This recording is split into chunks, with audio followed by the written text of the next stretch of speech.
Ice cream দে। দেব না।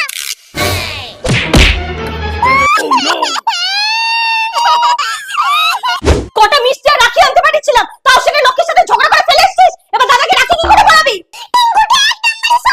যত টিঙ্কুতে পারি। বাবা, আমাকে বললাম টাকা দাও, দিলে না। মনে হয় ওরা মিষ্টি না কিনে খাবার খেয়ে নিয়েছে। এখন মিথ্যা কথা বলছিস। তুই মিথ্যা কথা বলছিস কেন? আমরা খাবার খাইনি। না গো মা, আমার টাকাটাও নিয়ে গেছে আইসক্রিম খাবে বলে। বললাম তো তোর জন্য আনবো। তুই মিথ্যা কথা কেন বলছিস? সবাই ঠিকই বলে, তোকে কুড়িয়ে পেয়েছিল। সেই জন্য তো তুই এতদিন মামার বাড়ি ছিলি। তুই এক নম্বরের বাজে মেয়ে। তোর থেকে আমি রাখি পরবই না। তোকে আমি পরাবো না। চুপ কর তোরা। যা তোরা কি ডালা সাজা। এই যাও তো তুমি মিষ্টি নিয়ে আসো। কি হলো? দাদাকে রাখি পরা। আমি পরবো না। কি হলো? হাতটা দে। ভীম, তুই কি করেছিস?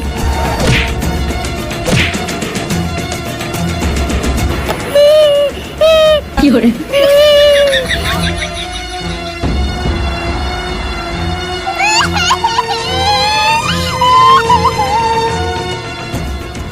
সরি দাদা।